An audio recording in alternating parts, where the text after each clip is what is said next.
Welcome back to the game, everyone. At this point, the party has burnt my beef, and I'm here to bourguignon them into submission. We rejoin the party as they face off against a most fearsome foe.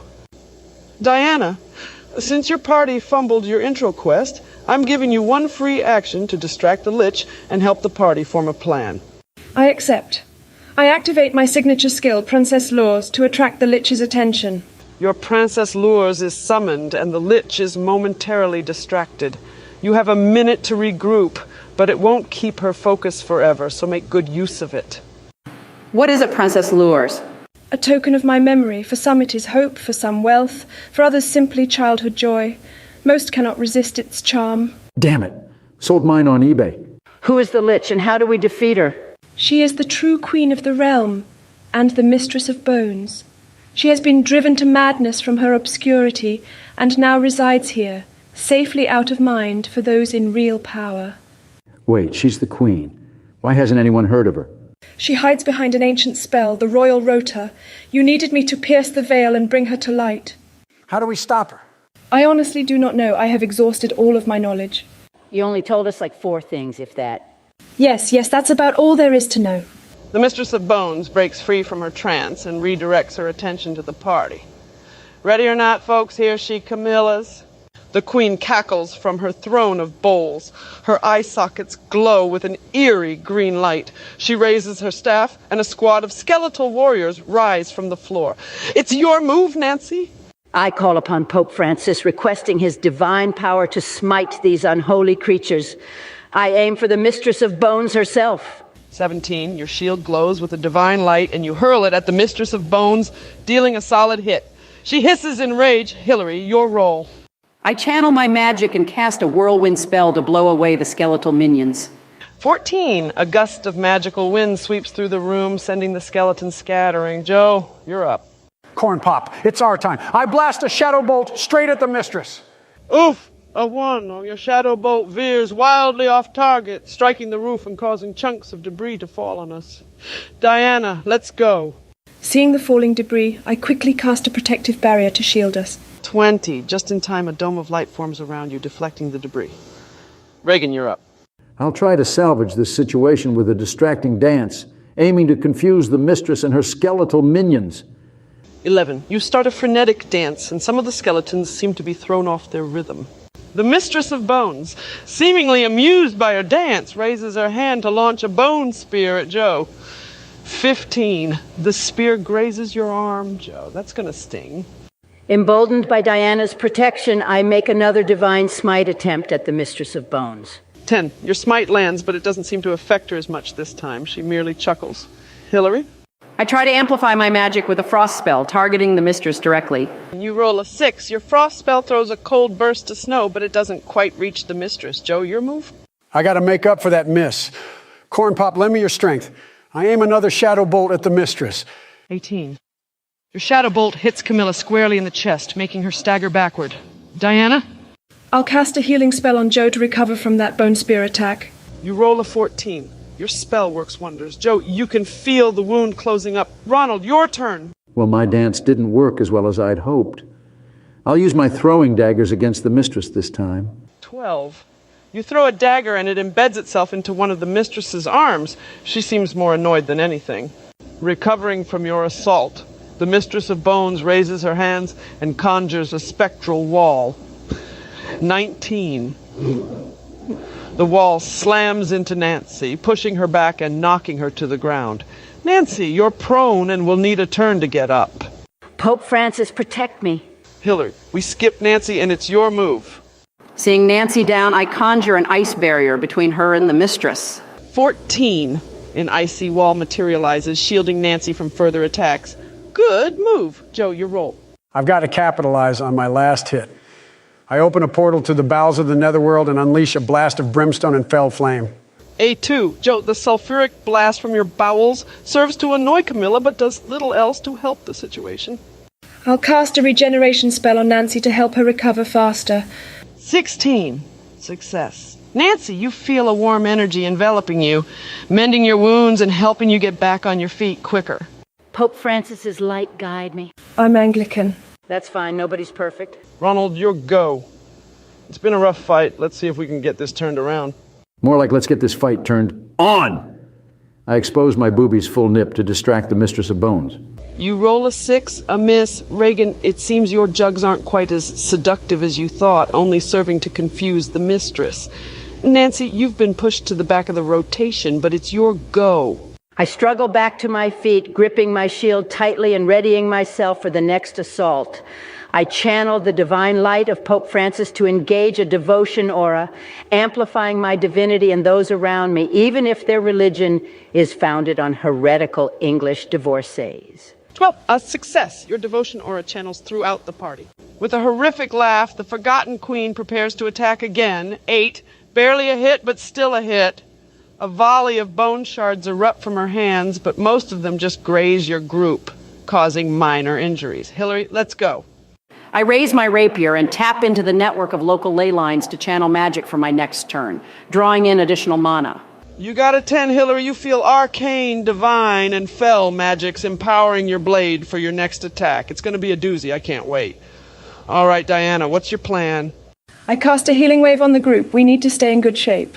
13. A wave of soothing energy washes over you all, healing your scratches and bruises from the bone shard attack. Reagan, you're up. I whip out my jubblies again to distract the Mistress from Hillary's spell. I bounce them around and give them a little squeezy-wheezy, flicking my knit. You roll a 12, success. The Mistress of Bones turns her attention toward the confusing display, disgusted. Nancy, let's go. I charge the Mistress with my shield and attempt to hold her in place with steel and divine light for Hillary's spell. You roll 9 using your shield and divine energies to hold the Mistress of Bones in place. The Mistress attempts to escape and rolls 4, failure. She remains exposed for Hillary's turn. As do I. All right, Hillary, this could be the big one. Let's go. Lightning bolt. Hillary, wait. Lightning bolt. Hillary, you may want to listen to Nancy. Lightning bolt. Very well. The combined magics course through your rapier and strike the target with a harsh blast of lightning. Unfortunately, she's being pinned down by Nancy's steel. Nancy, roll for dodge. Oh, shit. I tried to warn you. Nancy, you roll a 4, a miss. You fail to dodge the attack and are swept up in the blast. You are now unconscious, unable to fight. Remember, this is a mortal boss. One more solid hit, and you're out. For what it's worth, Camilla is terribly injured and is almost defeated, but she's not quite done. The bowls in the shop begin to shake and reveal their true nature, phylacteries. One by one, they begin to break, each one holding a bit of power to keep the Mistress of Bones going.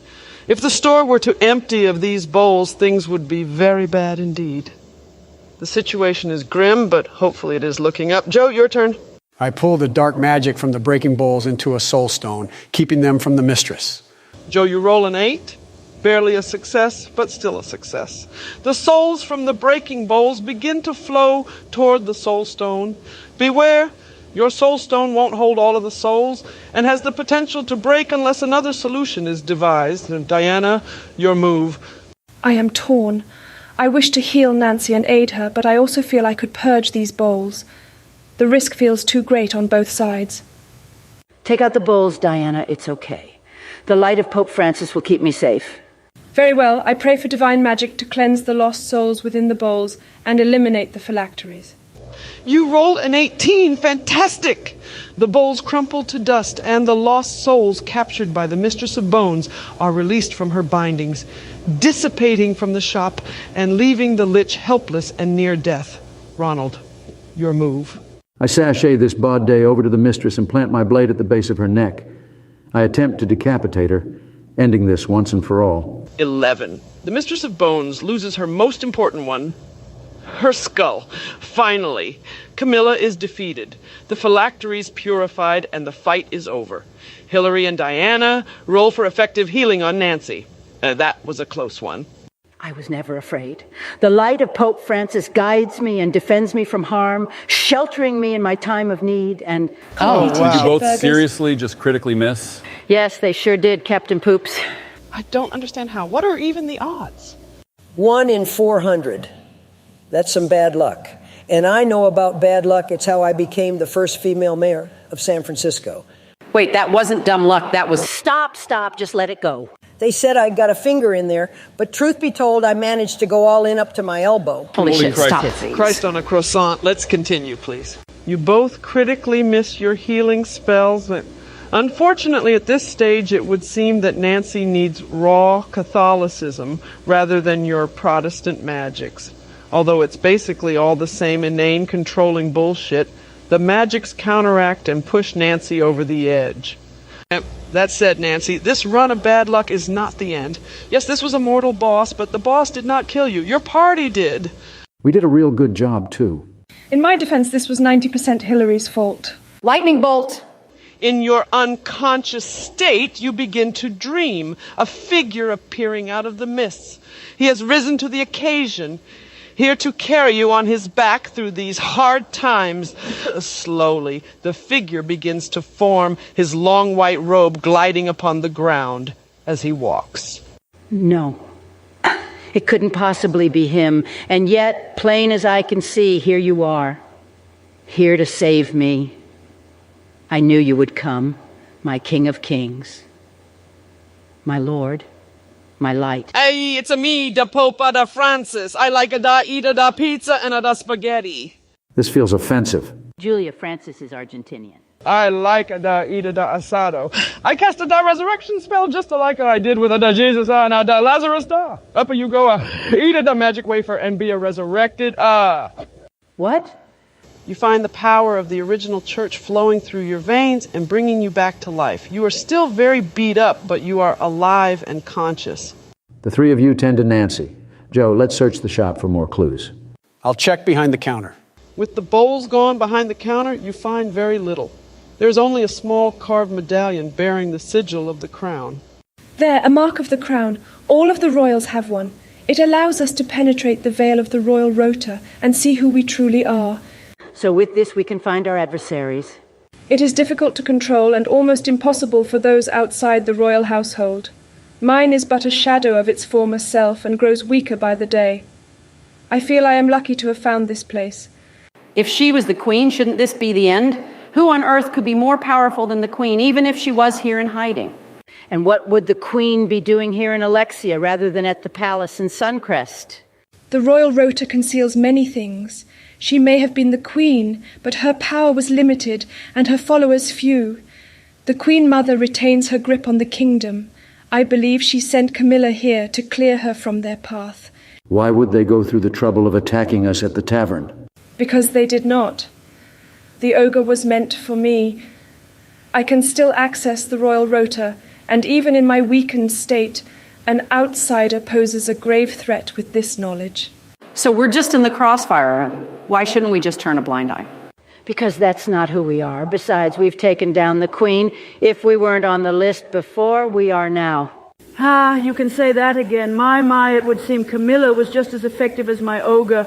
Although, truth be told, I always had difficulty telling them apart. A woman stands at the entrance to the shop, the royal guard behind her. She's dressed head to toe in chain link, the iron giving off a subtle but powerful aura of magic. Who are you? She is the Queen Mother's most trusted advisor, High Priestess Margaret the Mage, the Lady of Iron. Good to see you too, Diana. By the authority of the Crown, I place all of you under arrest for the assassination of Queen Consort Camilla. I bet Corn Pop and I can blast our way through this. We are not strong enough. She is much more powerful than the Mistress of Bones. And yet if we go, we will most certainly die in her dungeon. Nancy's also still beat up from the last fight, and my mana is low. My breasts are low on energy as well. I haven't had time to fluff them back up. Do you have any idea how a woman's body actually works? Inefficiently. The situation dire, you begin to hear music growing louder from somewhere within the city.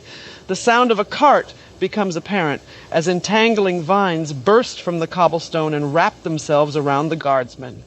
What in the name of Viridia is this? With a flash of smoke, a familiar face appears within the shop. The vines pull the guards out of the way, leaving only the Lady of Iron in your path to the exit. We heard you needed some help. Step aside, Lady of Iron. You're no match for all of us. Hills, you okay in there? What is this, the rest of your ragtag crew? Even with the 10 of you, I still like my odds. 10 of us? I only count 9. Wait, who's that? I am Donald, Alexian merchant. I have the best deals, the best carts, the best introduction speeches, As a merchant, I can negotiate bigly, and through the art of the deal, I can buy stuff to use in battle, like this stasis scroll I'm going to use on the Lady of Iron. The stasis scroll binds Margaret temporarily, but it won't hold long. Go now while you have the chance. Come on, everyone into the cart. These vines won't hold forever. Hurry. You're all in the cart just as the vines begin to lose their grip. The stasis scroll continues to bind the Lady of Iron, but you can tell she is resisting. Just you wait. Once I get my hands on you, I'm going full Falklands. The cart speeds away from the scene as the vines fail and the guards are released. They give chase, but it is no use. The cart is too fast, and Bill's song of haste only speeds it up further. That was close. We really owe you one. The scroll you used was genius as well. You like that scroll? Everybody likes that scroll. They come up to me all the time and say, Donald, that scroll is genius. And they tell it to me all the time. And these are good people, smart people, scientists. Listen, everyone is saying it, and it's true. But that scroll was the best scroll anyone has ever bought ever. And they tell me all the time that I'm a genius for buying it. And they say it to me all the time. They say, Donald, that scroll you bought was genius as well. And they say it all the time to me. And it's true. The scroll was genius. The best scroll. You need to stop. Where do we go now? We need to get out of Alexia and flee Solara. We'll be wanted fugitives. There's always the woods. No. There's a small village north of here called Gladys Glen. Let's head there and figure out what we're doing. Their guards may not be on alert yet. Good call, Al. Trump, let's head toward Gladys Glen. Will the party escape the city? Will we ever know what occurred in Feinstein's woods? Is there enough piss in the world for Thatcher's grave? Stay tuned to find out on our next episode. Thank you for listening.